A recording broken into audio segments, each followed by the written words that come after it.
Hello मेरे प्यारे दोस्तों, आप सभी को मेरे यूट्यूब चैनल कहानी का खजाना में स्वागत करती हूँ। आई होप आप सभी लोग खुश होंगे, स्वस्थ होंगे। चलिए दोस्तों, आज आप सबको मैं एक नई कहानी सुनाती हूँ। यह कहानी मेरी और मेरी छोटी बहन अर्पिता की है। मैं दीप्ति हूँ। वैसे मेरी उम्र अभी 30 साल है, पर यह कहानी आज से करीब 8 साल पहले की है। यानी कि उस समय मैं 22 साल की थी और मेरी छोटी बहन अर्पिता 20 साल की थी। मेरी शादी हो गई, लगभग 6 साल हो गए। लेकिन शादी से पहले हम दोनों की जिंदगी कुछ अलग ही थी। हमारा घर थोड़ा सा ग्रामीण इलाके में था। आसपास लोग बहुत कम थे। सबके घर दूर दूर हुआ करते थे। मेरे परिवार में हम दो बहनें और एक भाई और एक बड़ा भाई है। वैसे मुझे 12वीं किए हुए लगभग 3 साल हो गए थे, लेकिन मेरा कोई यार दोस्त नहीं था। मेरी सभी सहेलियों के यार दोस्त थे। मेरी समस्या यह थी कि हमारे घर दूर दूर होते हैं, किसी से मिलने का मौका तो नहीं मिलता है। स्कूल कॉलेज की टाइम में दोनों भाई साथ में रहता था, जिसे किसी लड़के से दोस्ती तक करना आसान नहीं था। पड़ोस में भी ऐसा कोई लड़का नहीं था जिससे बात की जा सके। उस समय पापा जॉब करते थे और मेरे दोनों भाई जॉब के लिए बाहर ही रहता था, तो घर में हम दोनों बहनें और मम्मी ही रहते थे। हम दोनों बहनें आपस में मस्ती मजाक करते थे। रात को साथ में ही सोते थे। सब घर दूर दूर होने के कारण काफी डर भी रहता था। हमारे से नजदीक घर में मेरे पापा के दोस्त यानी कि कमलेश चाचा का घर था, जो लगभग 1 किलोमीटर दूर था। दोस्तों, थोड़ा सा समय निकालकर इस कहानी को अंत तक जरूर सुने। दोस्तों, आप लोग चैनल को सब्सक्राइब करना भूल जाते हैं। दोस्तों, आप सबसे रिक्वेस्ट है कि चैनल को एक सब्सक्राइब करें और वीडियो को एक लाइक करें। दोस्तों, आप लोगों की एक लाइक और सब्सक्राइब से बहुत ही मोटिवेशन मिलती है कि हम ऐसे ही कहानियां आप सबके समक्ष प्रस्तुत कर पाए। दोस्तों, हम बहुत ही मेहनत से कहानी लिखते हैं। आशा करती हूँ कि यह कहानी आप सबको पसंद आएगी। चलिए अब कहानी में आगे बढ़ते हैं और आपको यह कहानी सुनाते हैं।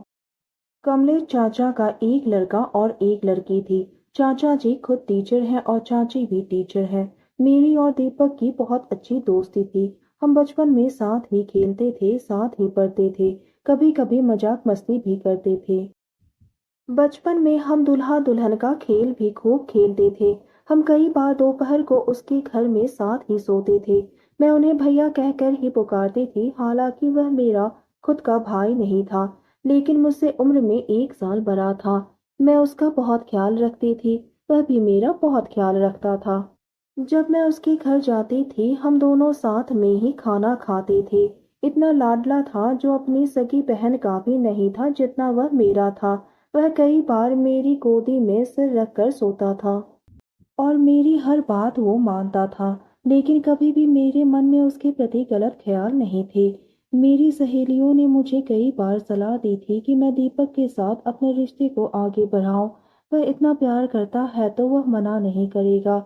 तब मैंने भी सोचा, क्यों ना मैं एक बार ट्राई कर लूं।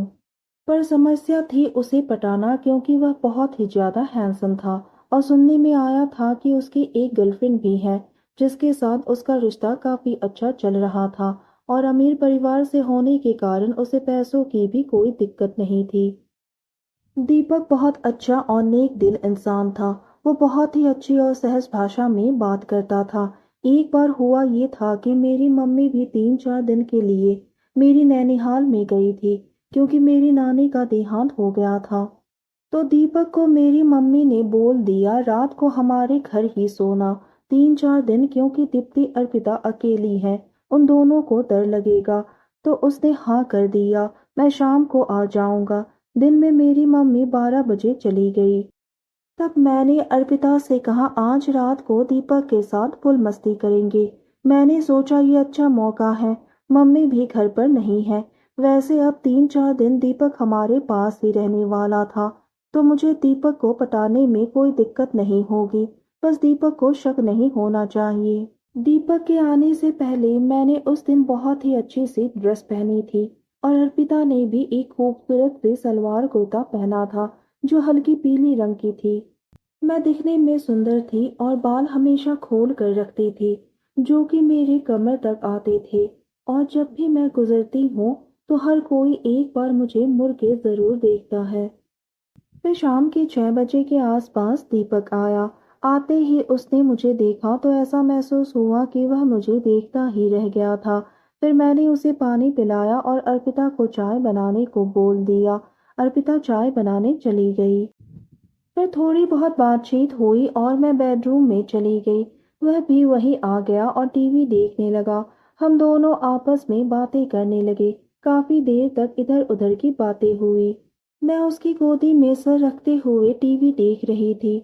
मैंने ये महसूस किया कि वह बार बार मेरे सर पर हाथ रखकर मेरे बालों के साथ साथ मेरे गालों को भी सहला रहा था।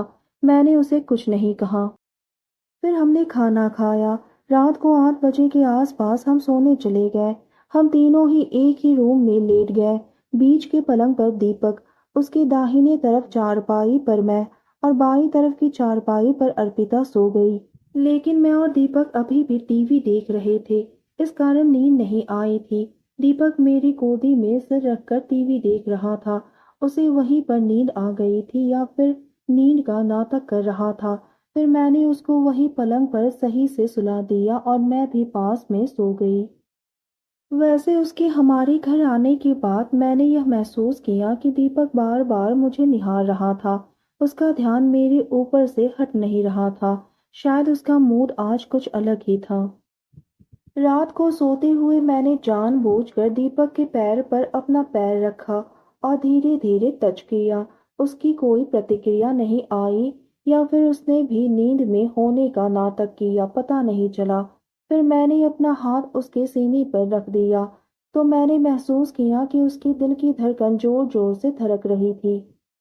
मैंने काफी देर तक उसके सीने पर अपना हाथ रखा। अब उसने भी अपना हाथ मेरी कमर पर रख दिया। वह भी अब जाग गया था। ऐसा काफी देर तक चलता रहा। मैंने कोई प्रतिक्रिया नहीं दी। तब मैंने करवट बदली तो वह एकदम से चौंक गया और उसने अपना हाथ हटा दिया। तो मैंने ही उसका हाथ पकड़कर अपनी कमर में फिर से रख दिया।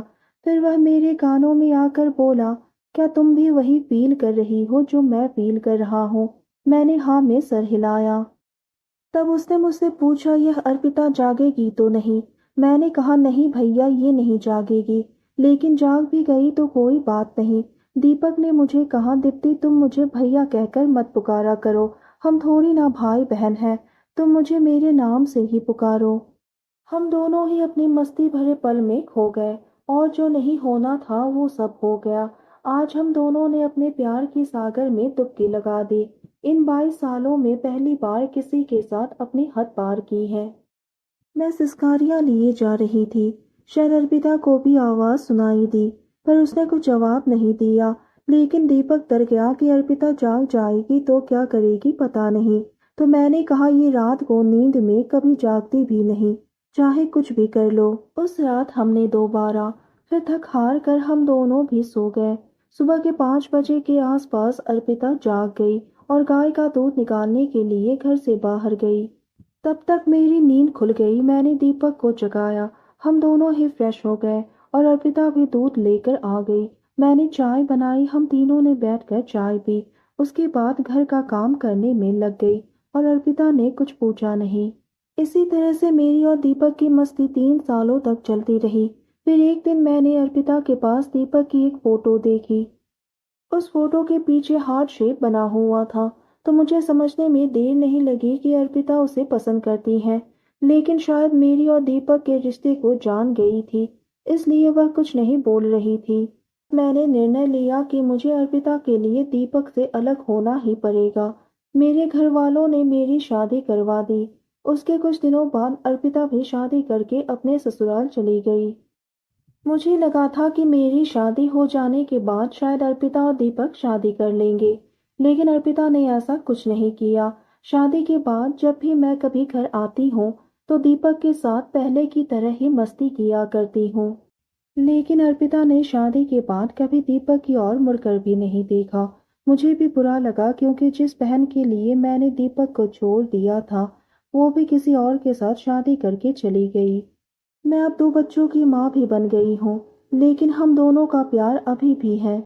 तो दोस्तों, यह कहानी सुनने के बाद आप सबकी क्या राय है? हमें कमेंट करके ज़रूर बताइए और साथ ही इस वीडियो को एक लाइक करें, चैनल को एक सब्सक्राइब करें और नोटिफिकेशन बेल को भी ज़रूर दबाएं ताकि अगली अपडेट सबसे पहले आपको मिले।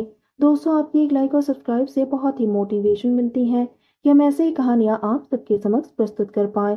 आप सबने अपना कीमती समय निकाल कर इस वीडियो को सुना, इसके लिए आप सभी को धन्यवाद करती हूँ। धन्यवाद दोस्तों।